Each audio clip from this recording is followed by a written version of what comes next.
Blackbird Night School. Day 24. Lust isn't the problem. Judgment is the alibi. All right. Set everything down. Not the phone, not the body, not the story. Set down the explanation, because explanation is how the ego avoids insight. Welcome to Blackbird Night School.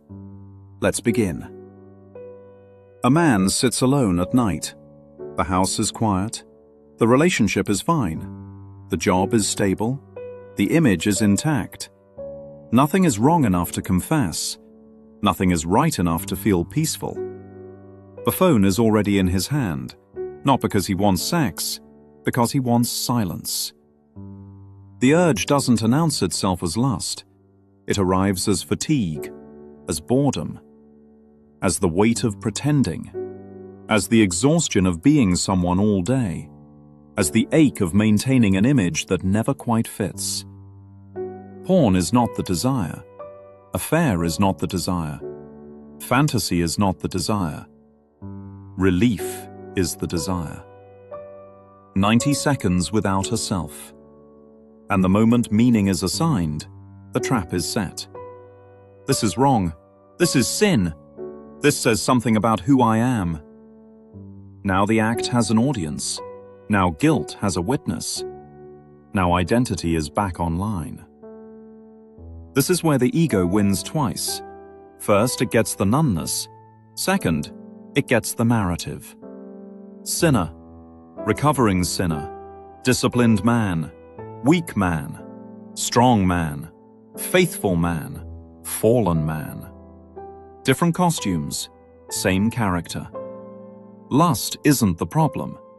Lust is a decoy, a loud distraction that keeps attention away from the belief underneath. The belief that says, I am incomplete. I must manage myself. I am one bad decision away from ruin. I must control desire or be destroyed by it. Fear-based identity always needs vigilance. Vigilance always collapses. Now here's the hinge nobody wants to touch. Why would God, spirit, truth, be interested in anything in form? Give one reason. There isn't one. Not bodies, not behavior, not sex, not restraint, not purity, not discipline, not failure, not success. Form is stitched, pieced together, fragmented to the hilt. Separation stacked on top of separation on top of separation. What would the changeless know of that? The only reason spirit would seem to look anywhere in form is not because form matters, it's because you believe you are here. And love meets belief where it thinks it is. Not to validate the illusion, not to judge the dream, but to remind the dreamer they are not what they think they are. That's it. No other reason survives logic. If God evaluated bodies, God would be divided. If God tracked actions, God would be temporal. If God reacted to masturbation, porn, fidelity, restraint, relapse, effort, discipline, then God would be interpreting illusion. And interpretation is not creation. God does not interpret. God is. This is why truth is circular. Truth never contradicts itself. Truth never needs patchwork theology. Truth doesn't require exceptions. It closes the loop every time. Let all things be exactly as they are. That is not permission.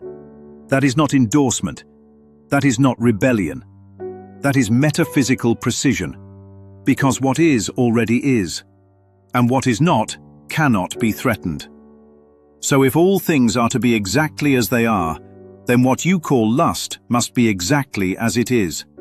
What you call masturbation must be exactly as it is. What you call porn must be exactly as it is.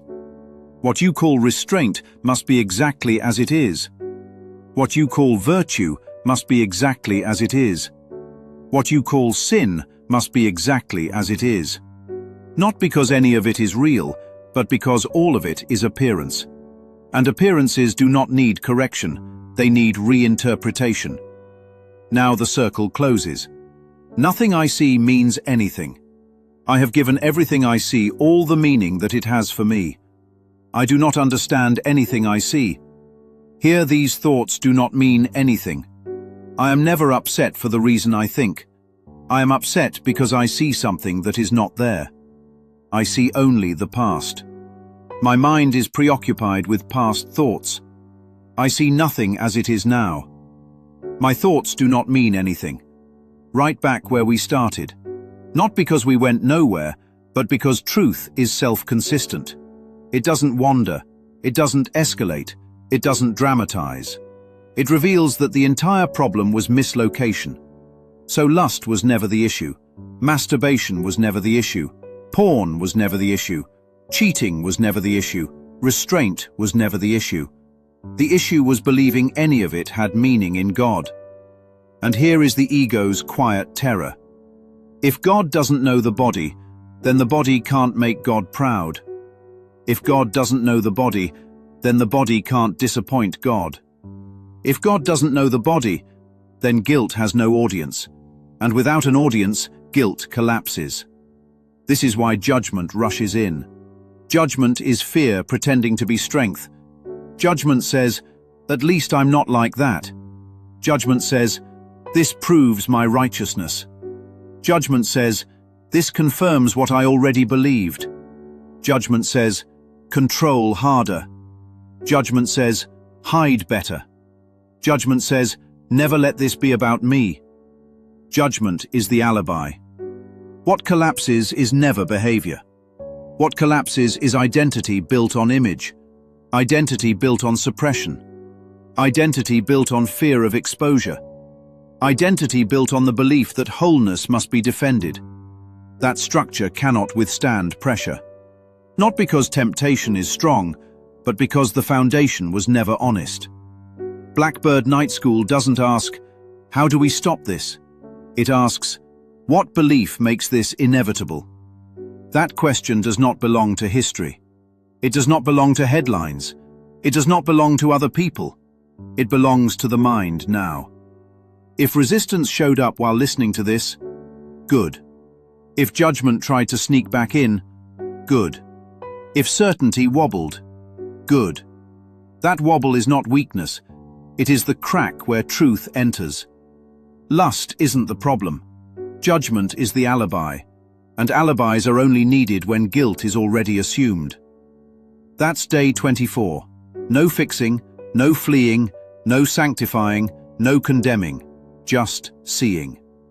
Class dismissed.